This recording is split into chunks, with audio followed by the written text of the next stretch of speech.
everyone, and welcome back to another FurriFingers puppet making tutorial. Today we're going to be showing you how we make our dino head pattern from foam, and this is definitely one of our more popular head patterns, and it was requested by our Patreons as the next head shape that we released after the snoz. So hopefully you enjoyed that tutorial, and let's get started making a dino head shape. So pause the screen here really quickly and have a quick look at the information and the materials that are needed. This pattern is linked in the description, as well as a full PDF written walkthrough with the patterns, with all of the files that you will need. So if you go ahead and download that, then this is going to be the visual walkthrough for people who learn a little bit better with a video version. I know I do.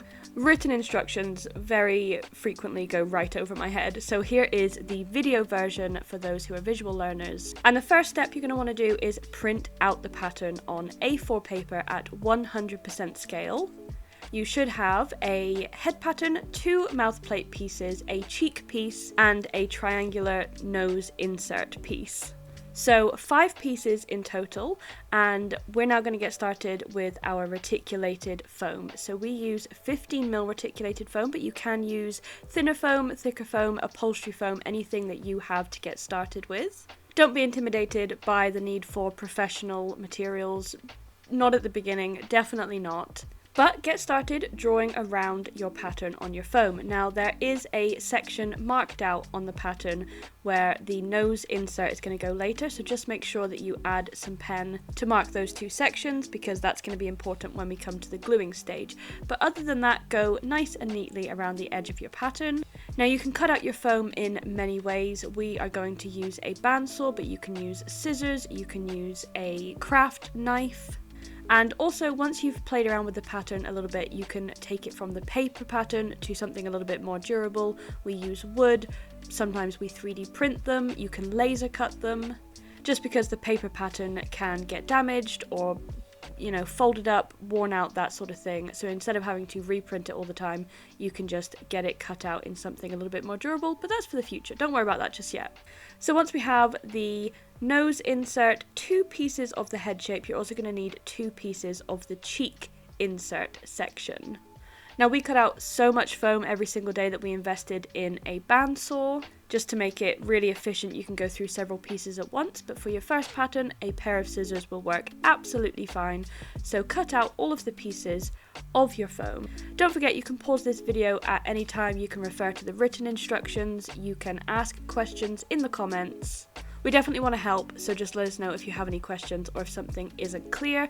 Here we're just showing a quick demonstration of using a craft blade instead of the bandsaw.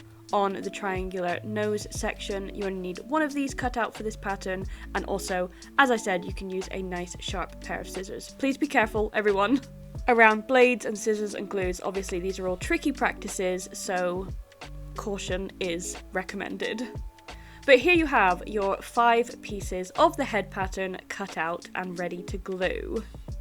Now, where you marked the A to B section on the tip of the puppet's nose, just drag that down the side of the foam as well, so that it's nice and clear for when you're gluing.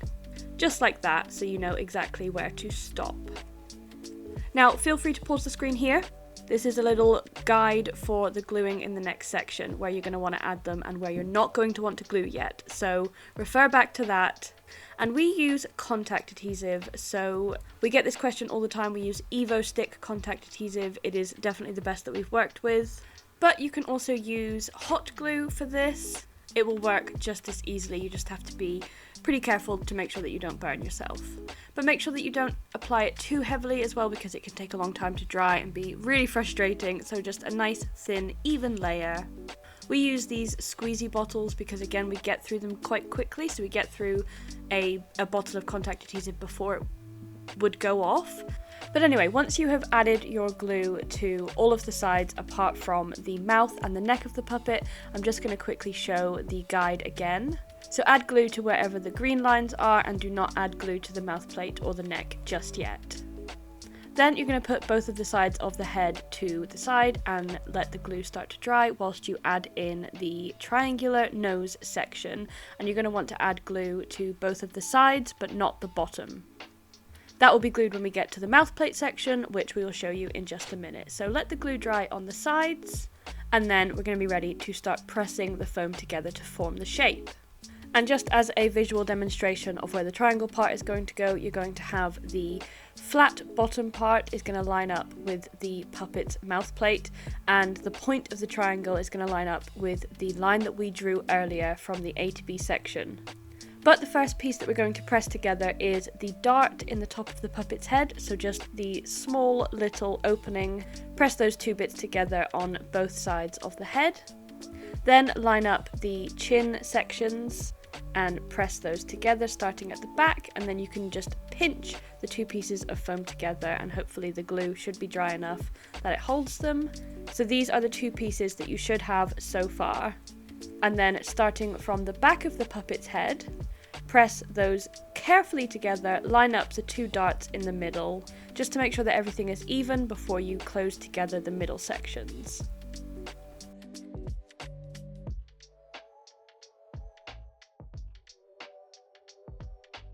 And now it's time to add in the triangle nose insert, again the flat part at the bottom. So line up the bottom and press it gently towards that line that you added in earlier across the foam. And you can take your time with this step just to make sure that it is nice and accurate, because otherwise the front of the puppet's face could look a little bit distorted. But once that is in place, you can move on to the other side and again line up the bottom of the triangle with the bottom of the top of the mouth plate, and then the point of the triangle with that line we added in the foam, and then pinch the rest of it together. And just like that, this is starting to look like a dino already.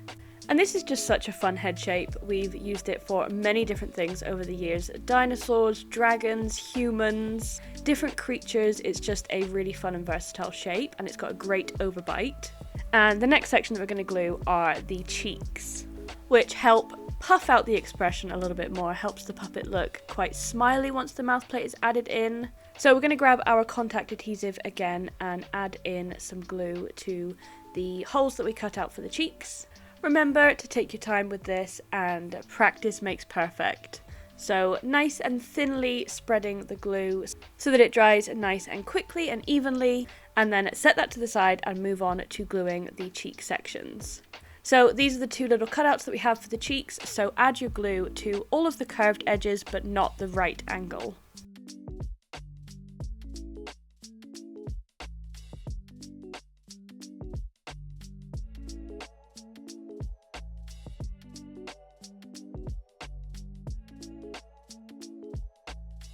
Then, once the glue is dry and the pieces feel ready, start by gluing the very edges of the cheeks together before feeding in the middle section.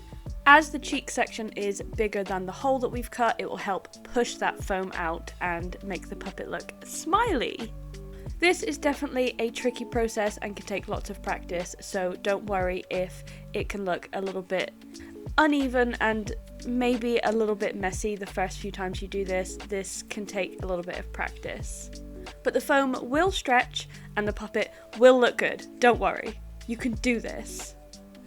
Now we're going to move on to the mouth plate section of this video. So we actually have an entire mouth plate building walkthrough where we show you how to make them out of cardboard, plastic, wood, and our 3D printed mouth plates. So that will be linked if you would like a more in-depth, complete walkthrough of how to build a mouth plate.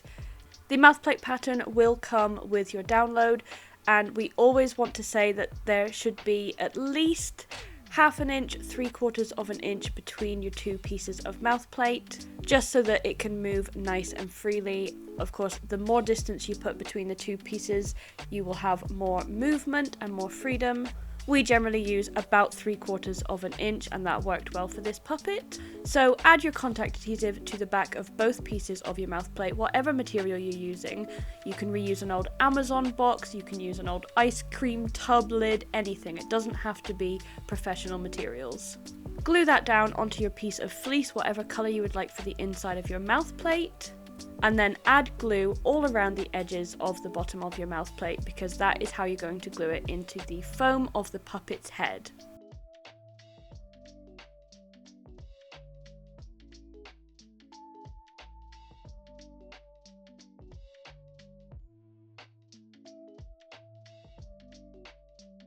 Now we have the optional step here of adding the mouth straps. You don't have to do this. This is just something we like to do for a little bit of comfort, I suppose.